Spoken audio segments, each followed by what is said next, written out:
space and/or contains a public trail.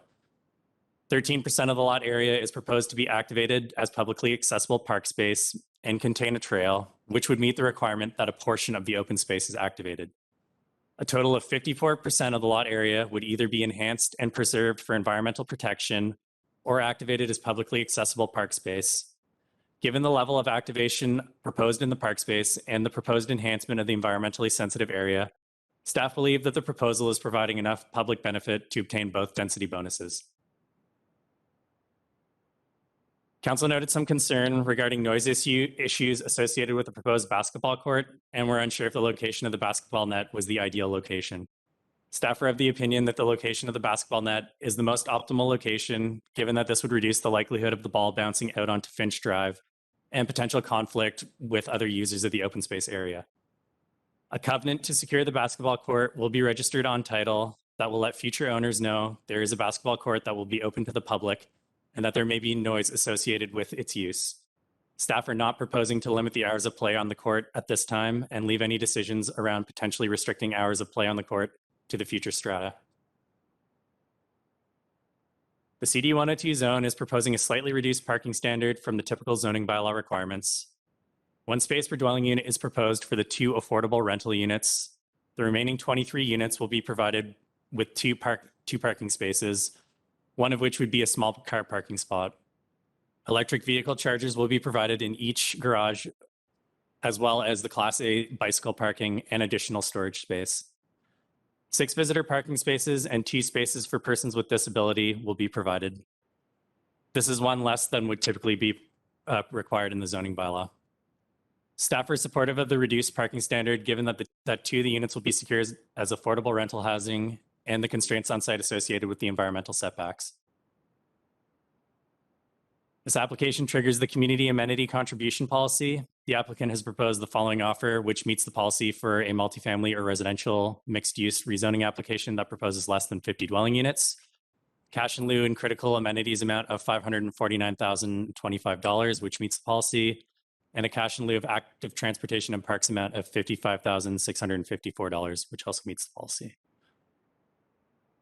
The following items will be secured in the land development agreement, the CAC contributions, including the timing of their delivery, commitment to provide 2 townhouse units as affordable rental and 2 townhouse units as market rental housing in perpetuity, a commitment that the building will meet net zero energy operational use, a commitment to provide public plaza area, a trail, and that public access right-of-ways will be provided over these areas, a commitment to provide a 2.25 meter tall garage door height, a commitment to provide 2 2-bedroom townhouse units, a requirement to provide a riparian protection covenant over the environmentally sensitive area on site, and a commitment that no gas will be provided to any of the units in the development.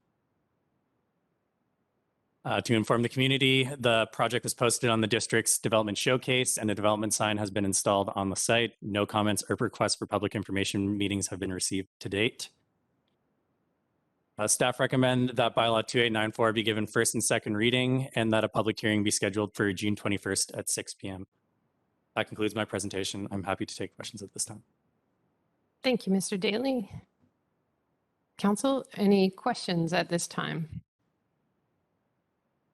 We've got Council Herford and then Council Pettengill and then Council Race. Thank you.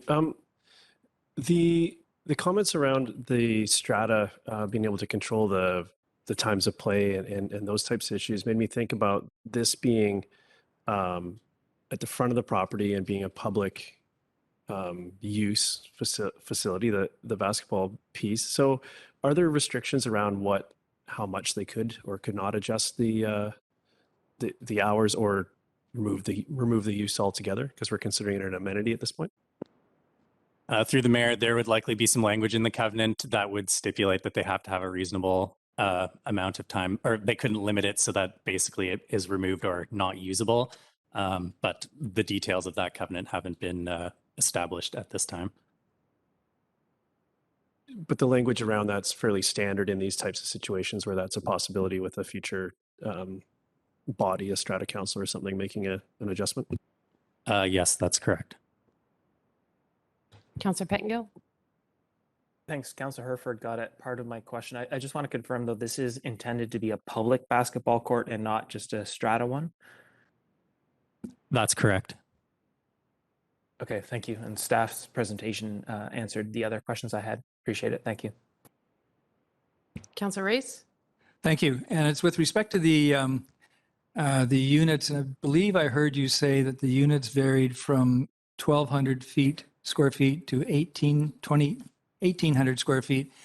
So is the 1,200, is that the two bedrooms? And the larger ones are the 18, or are there variations in the 3-bedroom size? Through the mayor, there's a variation in the 3-bedroom side. The easternmost units are the smaller units, as they're quite constrained because of the riparian setback. The western units are a little bit larger and provide the side-by-side parking.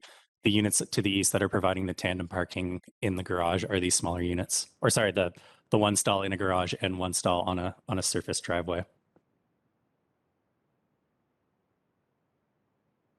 Any other questions, Council? I know our committee of the whole addressed many of our questions, so I'm not seeing any hands. So staff recommendation is first and second reading and setting the public hearing for June 21st.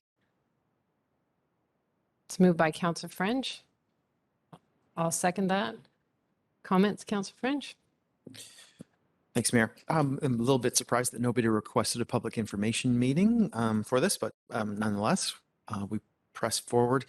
I agree with the mayor. Our comments at committee of the whole have been well addressed in this report for first and second reading. I'm looking forward to getting community feedback on June 21st when this goes to public hearing. Councillor Race? Thank you. And I'll also be supporting this. I had, at the committee of the whole, I had concerns about whether there was some kind of double counting between the conservation area and the public area. But I'm satisfied with staff's explanation of that and realize there is some latitude in the policy for these decisions.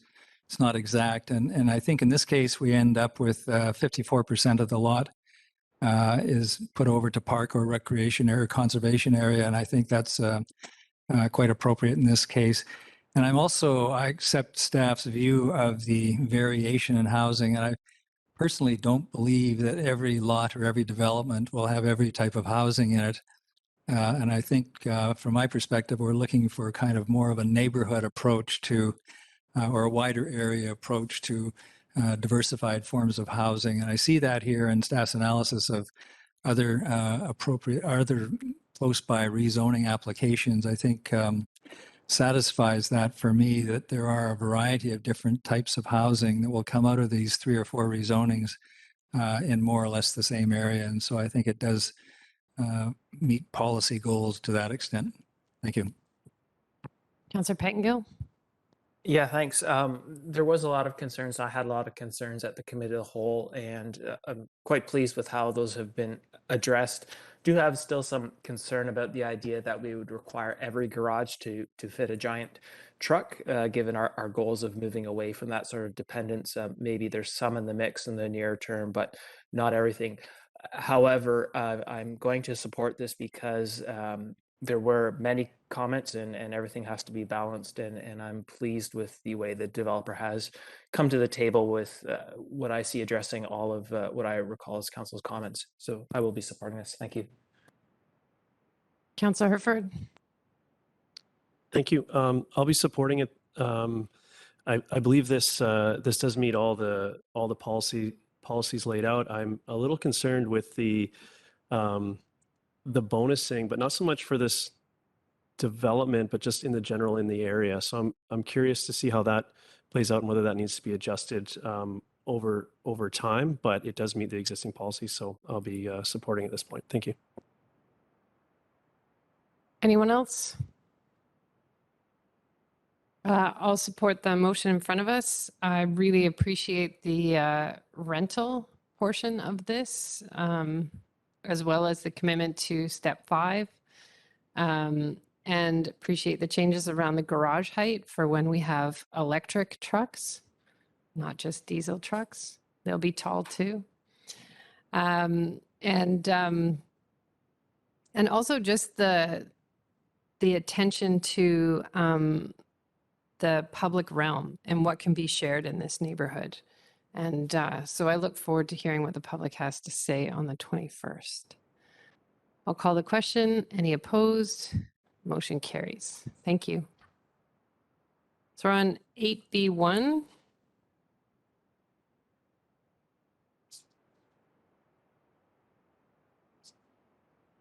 Okay, you're not in conflict.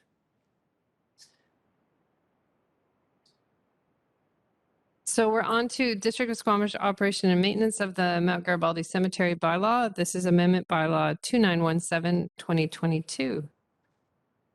And just get the presentation up.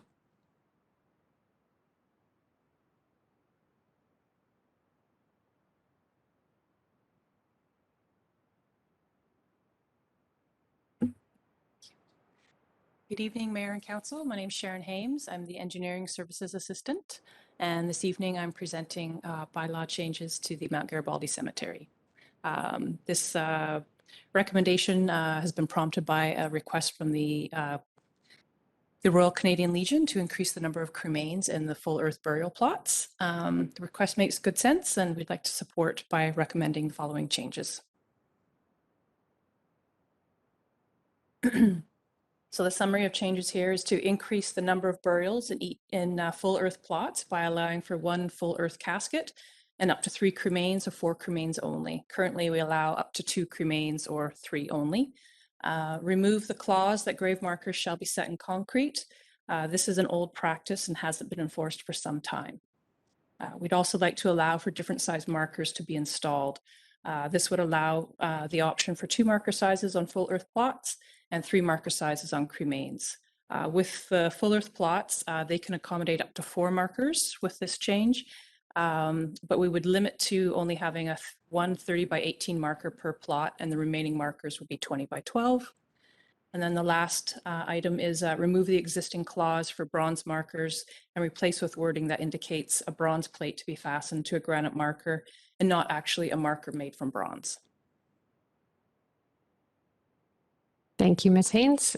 And welcome to Council Chambers. Thank you. Council, any questions on this amendment? Councillor Anderson. Thank you. When this matter first came up, it was during our budget discussions, and it was suggested by the engineering department that there was ongoing work done on the, if not the cemetery bylaw, on cemetery plans. Council 2 years ago received a presentation on this. Is this an ongoing project to review the management and operations and expansion, indeed, of the cemetery? I can't speak to the master plan, but I am aware that there's going to be a presentation in the coming months regarding the changes there. This was just more trying to address this smaller piece. Thank you. Any other questions, Council? All right.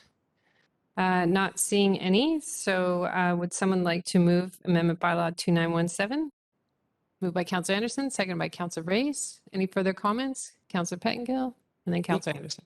Yeah, thanks. At the engagement for how to pay for the public works yard, had a conversation with someone that I don't think belongs in the bylaw, but they were concerned about the removal of the fence around the area where the veterans' graves were, and thought that fence should be retained there.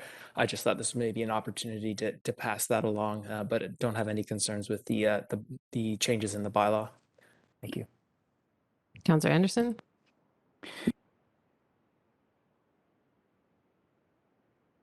Thank you. In support of the recommendation, I'm very glad to see that staff have been able to find some practical solutions to address the suggestions and concerns raised from the Royal Canadian Legion.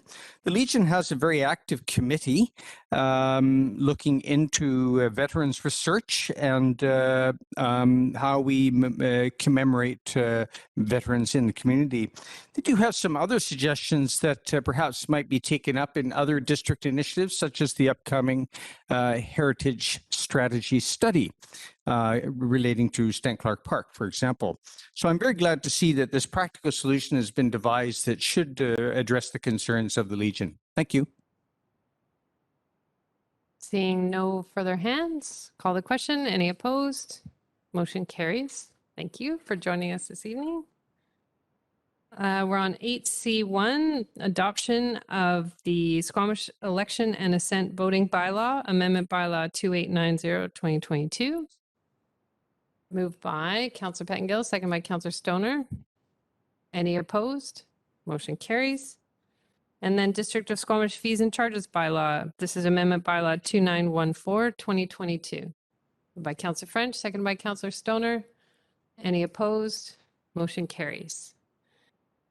We're on to item 9A1. This is the General Operating Reserve Policy, and I'll welcome Ms. Boxrud to the table.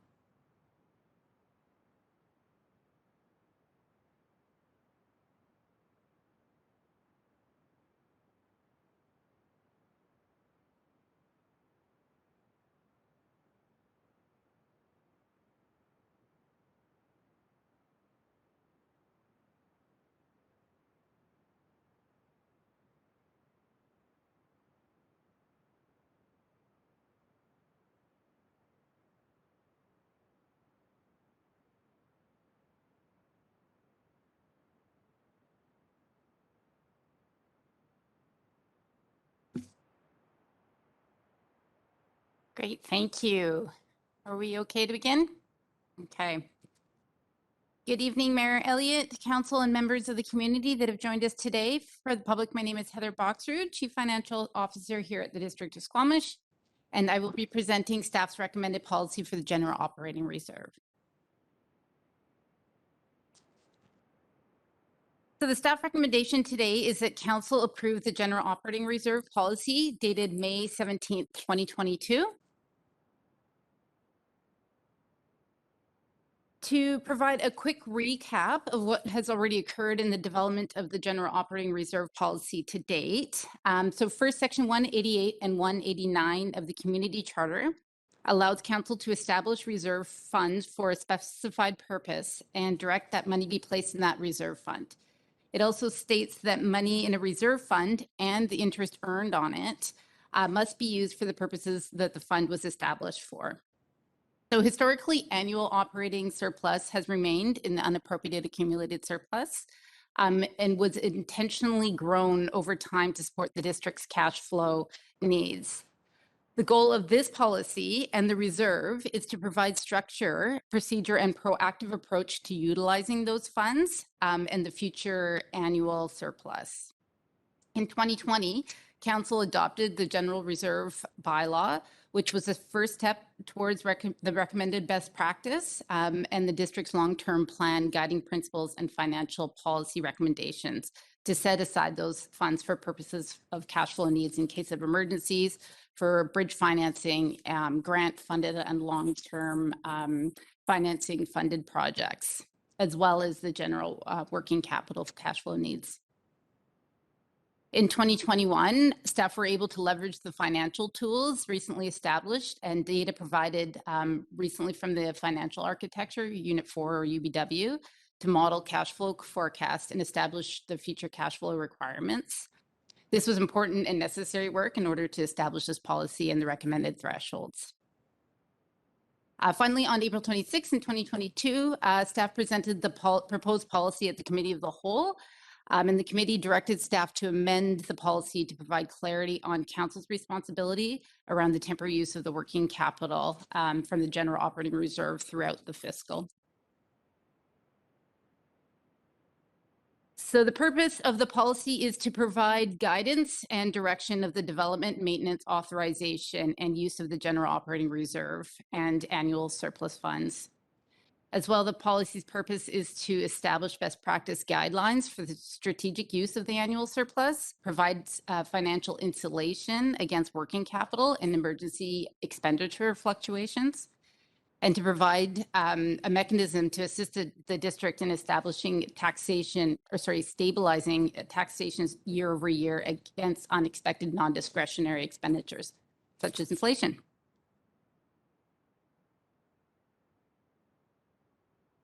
In developing the policy, staff researched best practices through the Government Finance Officers Association, or GFOA, which represents Canada and the US, as well as the BC Provincial Representation, or GFOA BC.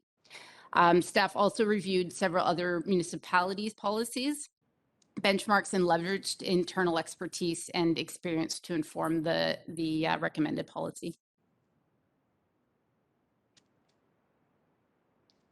So in terms of process, to support the policy, staff will bring forward the annual surplus balance every year and a recommendation to council once the fiscal year and process and the audit engagement is complete.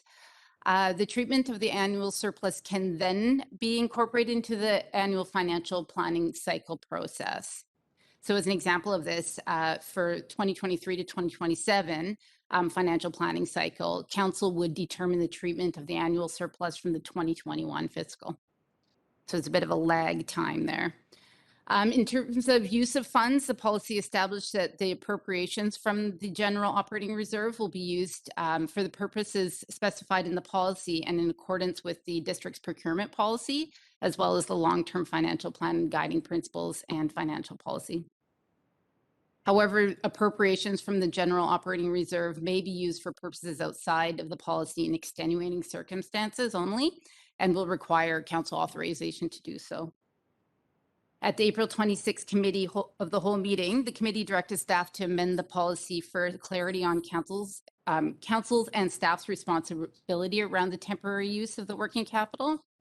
Staff amended the policy section under 4.0B, council responsibility, to add the term permanent appropriations, and under section 4D, finance officer's responsibility, to add the term temporary working capital to achieve this clarity. As well, under section 5,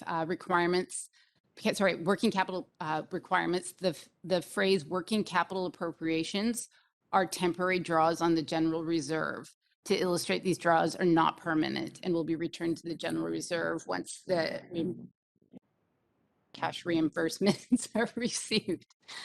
A red line copy of the policy has been included in the council agenda package for reference to the amendments. So in terms of current situation, as discussed and endorsed on the April 26th Committee of the Whole, the policy establishes the following targeted minimum and maximum reserve balances for 3 broad categories. So working capital, 7.5 being minimum and 25 maximum million. Emergency expenditures, 1 to 2 million. And then tax stabilization, 1 million to 1.5 million. This is a total of 9.5 as a minimum and 28.5 as a maximum. At year-end 2021, the district has 9.1 million in unappropriated accumulated surplus in the general fund, of which 2.9 was being used temporarily for bridge financing on debt-funded projects. So therefore, the district currently lacks sufficient funds to meet the minimum balance by $400,000. However, the establishment of this policy will provide the district with proactive targets to work towards in the coming years. To note, the district is facing significant facility and infrastructure investment requirements as outlined by the 10-year capital plan, the real estate and facilities master plan, and the financial plan, and therefore will be challenged with balancing the goal of meeting the minimum optimal general operating reserve threshold with the utilization of funds to minimize tax impacts on the community directly related to these investments. This will be an important consideration for annual general operating reserve contribution recommendations each financial planning cycle, particularly in the upcoming financial plan cycles. So with that, I'll turn it over to council for any questions, discussion, feedback. Thank you, Ms. Boxford. I have Councillor Race. Thank you. Just one question, and it relates to, so we have an audit, we prepare financial statements more or less in the month of April each year for the previous calendar year. And at that time, when we accept those, that determines what the surplus might have been from the previous year. And that is the money that we would allocate probably several months later in the fall as we do the next year's budget. So I understand the lag, and I understand that it's already been allocated for 2021. But I guess the question is, in a given year where there is money available for allocation, I didn't see anything that required us to allocate all of it. It seemed that there was a decision there about how much we might put into the reserve for these purposes and how much we might provide into the budget for some reason or allocate to something else. So there is a council decision at that moment at the budget time. Am I correct in that? Yes, through the chair, you are correct, exactly that. So staff would bring a recommendation based on reserve contribution levels, based on what the tax impact, based on the spend of that financial cycle. But it would absolutely be up to council to decide whether or not to apply it to tax, or to that budget, to reduce tax, or to apply it to the general operating reserve at that time. Other questions? Ms. Boxer, you speak about us being $400,000 short of the 9.5 million, which we can work towards in the coming years. But also there's a huge spread up to 28.5 million. And so how do you work with council to determine what that total amount should actually be going forward, given our budgets get bigger as we go forward?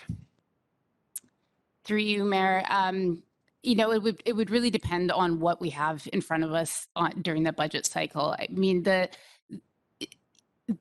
ultimate would be somewhere in the middle of between the 9 and 25. Although, given we have, you know, increasing emergency expenditure potential with emerging environmental issues, we would definitely look at this annually and bring things back to council during the financial planning cycle. Minimum is the first target. That'll be the first step. And then as we sort of get through some of these bigger investments, we could look at growing that general operating reserve. As well, we would have to be looking at our cash flow requirements year over year as we project the financial plan. So if there's times where we're looking at, you know, say in the next 10 years, we have cash flow pinch points, in terms of debt funding or perhaps grants, we would then make a recommendation to increase that contribution as such. Thank you. Councillor Pettengill? Yeah, I just want to follow up on Councillor Race's question to make sure I understand. So as I'm thinking of this, we're about to start budgeting for 2023. We would sort of project, hey, we want to put $400,000 into the fund this year. So there would be a line item for that in our budget. And then at the end of the year, so after 2023 is done, we've done our audit, then we say, do we actually have that surplus and are we going to stick to our budget? And that's when the decision point is about what we actually transfer. Is that how this works? Through you, Mayor, or through the chair, not exactly. So it's more that the annual surplus is generated and then we choose to utilize it, choose to either put it in the budget at that time or put it away in the reserve.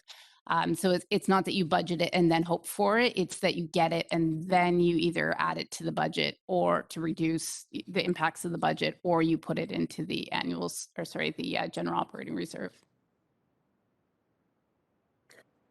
Okay, and so the staff recommendation about how much you should put in that year, that helps guide that decision, but it's not something that we budget for. Hey, we want to fund our reserve this much this year. We don't plan it that way. Okay, thank you.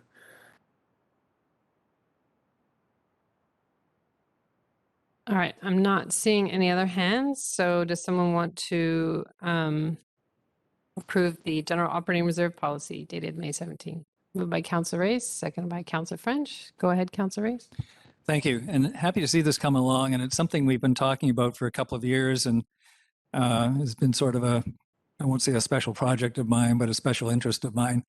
And so I think this does provide some guidance and clarity around what the reserves for. It's not just accumulated surplus sitting dead somewhere.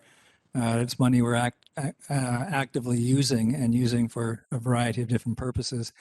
And I tend to agree with the limits. You know, we're just slightly below the recommended minimum, and the upper edge of it is quite a bit farther away. But I can understand the reasoning behind that, and some of this money is used for bridge financing construction projects, and they just seem to get more and more expensive and larger.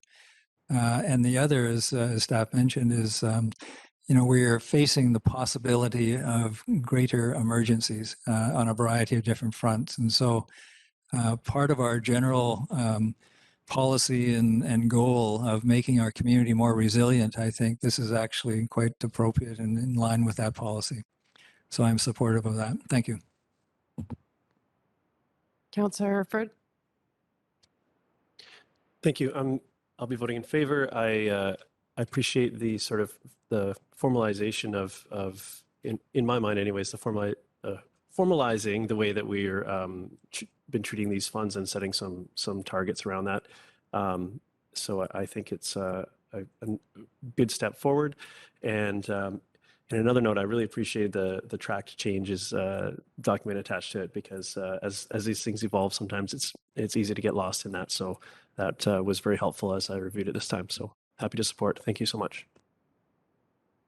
Anyone else? Councillor Pettengill and then Councillor Stoner. Yeah, thanks. I will be supporting this. I feel like this reserve is really important regardless of the surplus. So that's partly why my question was, I have some feeling that maybe we should budget to get the reserve up to where it needs to be, and then the surplus is just a bonus. But having said that, I think this is a work in progress, and I really appreciate having some policy around those surpluses. I think it'll serve us well, and so I think this is a good step that I'm happy to support. Thank you. Go ahead, Councillor Stoner. Thank you, the Chair. Just a quick note to say that I'm happy to support this. As my other council colleagues have said, I think this helps to formalize something that we've already been doing and provide a little bit more context and structure around it. Just also wanted to thank staff for the amendments and clarifications and following through with those after our committee of the whole conversation. I think they were small but important changes, so thank you for that. All right, I'll call the question. Any opposed? Motion carries. Thank you, Ms. Boxford.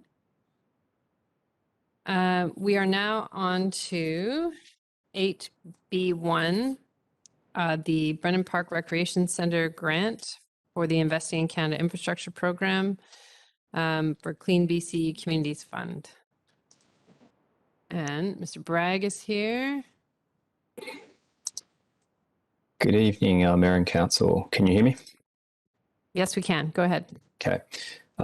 It's not allowing me to share my screen. It's not essential. This is a swift one this evening. So if I can't share my screen, I can go through it verbally here. You should be able to now. Okay.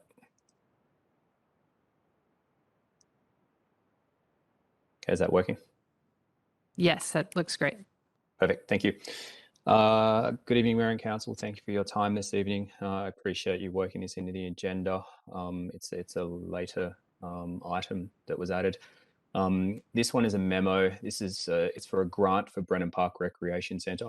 It's known as Investing in Canada Infrastructure Program under the Clean BC's Community Fund. So the objective is to obtain council endorsement to apply for the Clean BC Communities Grant for Brennan Park. Quick background on the grant here. It's available now, and its focus is on sustainability. It's 100% focus on sustainability. The existing grant that we've got in process at the moment has a rough focus on about 70% community side and 30% sustainability. So just for reference, this is 100% based on sustainability. The funds come from a combination of provincial and federal governments. That's been the BC Ministry of Environment, Climate Change Policy, the Ministry of Municipal Affairs on the provincial side, and federally it comes from Infrastructure Canada. They've combined together. The Brennan Park Recreation Centre is an ideal candidate for this particular grant due to the retrofit requirement to reduce greenhouse gas emissions. A little bit on the grant itself. It's noting that the project cannot start any later than summer 2023. The notification timing for once we do apply, we anticipate some feedback. It's a short list. It's a two-stage feedback process. The short list is coming or anticipated to come in late 2022 with a final knowing of where we stand in the end of summer and 2023. The size of the grant, or the size of the project allowable, is $16.9 million in total, whereas $3.6 million of that is funded by the district and $13.4 million is funded through the grant.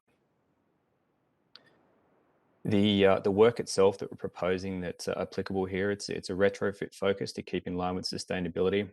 We're zoning in on envelope and mechanical items, and this is to bring into net zero compliance. Specifically, we're looking at a new facade, new windows, new exterior doors, and pending budget roof retrofit and the mechanical retrofit upgrades, which ties hand in hand with the facade here to get the energy numbers down.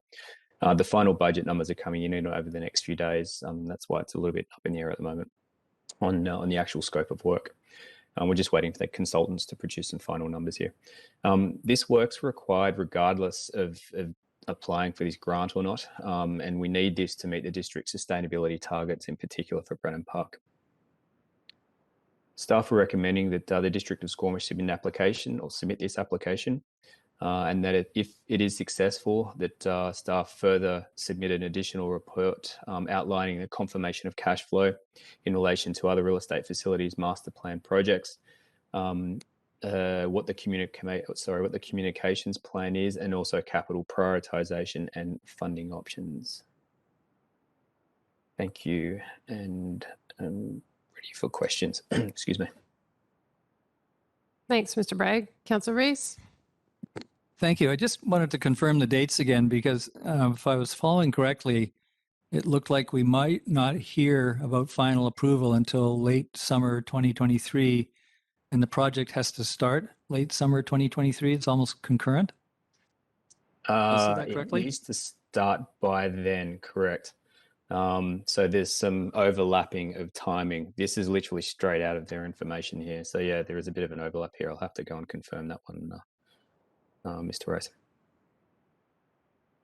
Councillor Stoner? And just wondering if staff can remind me, we do have another application in for other works on Brennan Park at this time, correct? So this would be in addition to hopefully receiving that other grant if we're successful. Through the chair, correct. And it's roughly the same size as well in pricing there. And can staff just clarify what that other grant is intended to cover? That was roughly around $16 million as well. And as noted, it's 70% community and 30% sustainable. So that one, on the community side, it was a mezzanine level retrofit and programming in there. There was an addition for mobility for an elevator to get up to that mezzanine level. There was a retrofit of the ice rink change rooms. There was also a new construction, which was the entry area and administration area that included a canopy. On the sustainability side, there was some upgrades to the mechanical to reduce the energy use there, and also physically taking out and redoing the insulation on the ice rink roof. So just a quick follow-up to that, so being optimistic and we're successful in both these grants, how do we phase or time that work so that it doesn't overlap or that we're not going backwards on some of the work in terms of the retrofits? Yeah, through the chair, it's a really good question. And strategically, the way that we approach Brennan Park, we need to do this in a way that there is no overlap. And what we've done here is we've created this process where they complement each other. And it's going to come down to timing. So, the district can get the best out of the project here. So we will be driven by the grant timing, but we're also driven by what is best for the project and economies of scale as well. So these ones actually do tie in together. In the event that we do get both of them, it actually works quite well strategically. Councillor Pettengill? Thank you. And just staying with the optimism vibe for a minute, if we're successful in both, I would assume we're anticipating this would significantly reduce our operational costs. We get some expansion from the one grant, but because of the grants, it would free up some of our debt, and therefore it would be easier to do some of the other expansions people would like to see there. Is that a fair statement? Through the chair, it's difficult to say yes or no how that's going to pan out. What this does do is it gives us the opportunity to start the works. We do need to come up with the funding of the delta. And if, for example, if we do get both of these, where there's an $8 million delta that we need to come up into and resolve. So that's, we'll be coming back to council for an update on what we'll be doing and how we'll be doing that shortly, if we do get approved. I think Ms. Boxer wanted to add to this, Councillor Pettengill, and maybe just temper your optimism a little bit. Thank you, Mayor Elliott.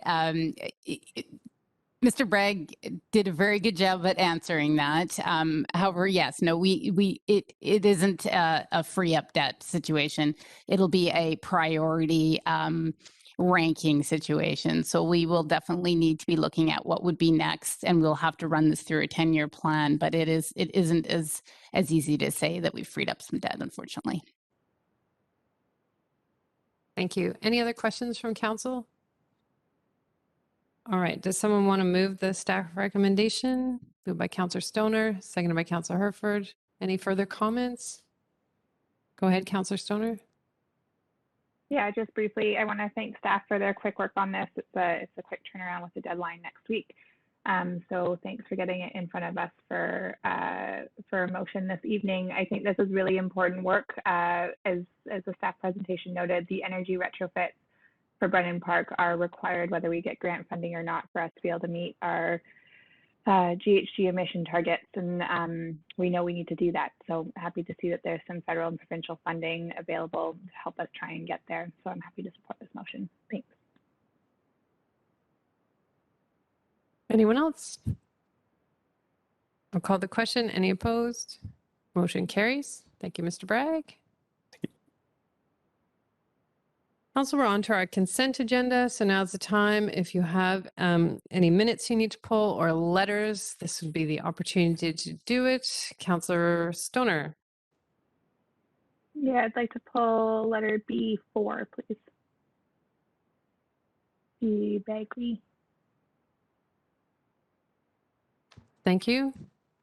Councillor Reyes. Thank you. Letter B4 that Councillor Stoner B4. just. Was that the one that you just pulled? Yeah. Sorry, I wasn't listening. I have a conflict in that one. Okay. Any other items from the consent agenda? All right. So we'll pull that letter. And does someone want to move the remainder of the consent agenda? Moved by Councillor French, seconded by Councillor Herford. Any opposed? Motion carries. We'll deal with that letter under item 13. So we're on to 12A1. That the correspondence from the Social Planning and Research Council of British Columbia regarding accessibility is inclusion access awareness day be referred to the communications department for follow-up. Moved by Councillor French. I'll second that. Any comments? Any opposed? Motion carries. So for item 13, Councillor Race, do you want to declare your conflict? Thank you. I'm a potential purchaser in the development at one end of this bridge, and so it would create a bias, I think.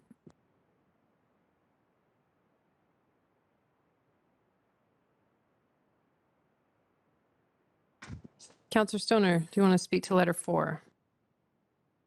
Yeah, I just wanted to move referral to staff for follow-up, and I'll speak to it if it's seconded. Seconded by Councillor French, and your microphone seems to have gone a bit soft there. I'll try. Is that any better? That's better. Thank you. Yeah, I just wanted to refer this to staff because I think it's an interesting idea to try and collect some of the data we might need with Transport Canada in advance of having to man the bridge for a year. So I just thought it was an interesting piece to pursue and wanted staff to follow up on the suggestion. All right, on the referral of this letter to staff, any opposed? Motion carries. And Councillor Herford, could you get Councillor Race back in the room?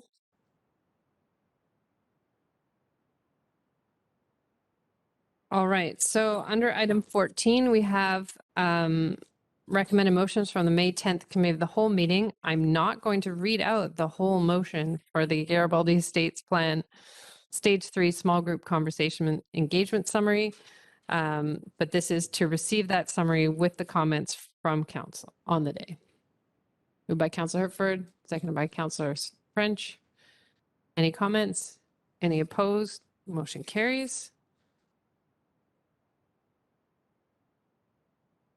And on the Community Climate Action Plan implementation update, there is a motion there regarding the Fortis pipeline, and that the District of Squamish staff obtain and review CSA standard Z663 land use planning in the vicinity of pipeline systems, including a legal review if necessary to understand the district's obligations and risks in relation to this standard.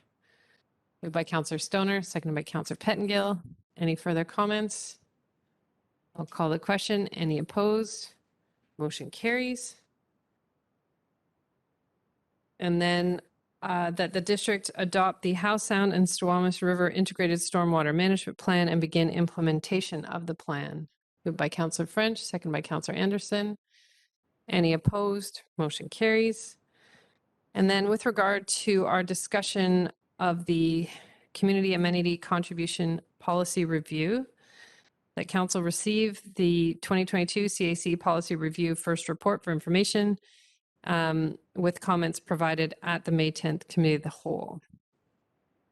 Moved by Councillor Stoner, seconded by me. Any further comments? Any opposed? Motion carries. Is there any business arising from the minutes? Seeing none, we do not have anything under item 16, nothing under 17. We did not have any unscheduled public attendance under 18. Any open question period? So clarification of anything related to the agenda. So this is anyone online or in the gallery? Nothing. Council or staff announcements. I'm starting tomorrow. I get to enjoy the company of 2 young people in our community for Mayor for a Day. I had over 100 submissions. This was posters. Some of them are hanging on the walls here in City Hall now, and letters and videos and songs and PowerPoint presentations. So the teachers in our community really went out of their way to encourage their students to submit something to council. Councillor Stoner joined me and she agreed that this is the hardest part of the job, is coming up with the winners. And so tomorrow we'll be joined by Virginia and Cohen, and they get to tour City Hall and our Public Works Yard and the police station and the fire hall, and then get dropped off at their classrooms in a fire truck with pizza for all of their classmates. So it is something that I am so thrilled is back with the restrictions lifting on COVID. It is such a fun morning, and it's a great reason to actually run for mayor because you get to do this day. One of the perks of the job for sure.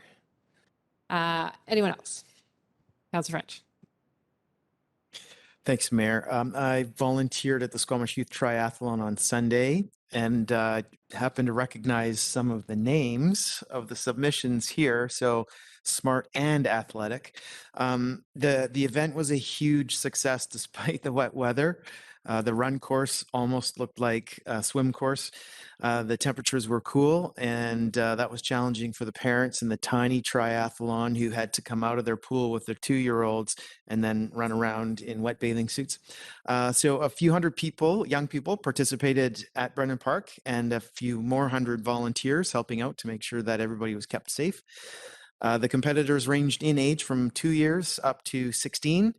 And the volunteer team included teenagers, brothers, sisters, parents, grandparents, and a number of people with no family connection at all to any of the competitors. Ton of fun, and I send congratulations out to all the young people who competed in the event. Anyone else? I will just thank staff and council who have been participating in our pop-up engagement sessions on our facilities master plan and the public works facility. And just encourage people to watch for us out in the community. We'll be everywhere, and that the Public Works open house has been delayed from tomorrow to June 1st. Councillor Pangill. Yeah, just a couple things. We were at LMLGA, Lower Mainland Local Government Association Conference, which was fantastic. It's been a while. It was great to see everyone and talk some policy. Not quite as exciting as being acting mayor for the day. I did manage to get on the LMLGA board for the coming year, and so I'm excited about that. Managed to avoid getting the conference flu, I think, until today, unless it was a moving flu, but great conference. The other thing I did want to, the Garibaldi Estates engagement, I sat in a number of those sessions, which were really good, great conversations. I think I mentioned that before, but also being at the farmers market on Saturday, sometimes you get online and it seems like the world is ending, but at the farmers market, there were so many people so happy, so enthusiastic about Squamish, lots of questions, but it was just such a fantastic vibe and great discussions. And so thank you to the staff that were out answering questions and setting up the booth. And it was a great day. So if you get a chance to come talk to us at one of our booths on our engagement, please do. Thank you. Thanks. All right. I don't think I'm missing any other hands. We've already finished our closed meeting, so motion to terminate. Moved by Councillor Stoner, seconded by Councillor Herford. Any opposed? Motion carries. Thank you, everyone, to the staff that supported us this evening, and we'll see you in a couple of weeks.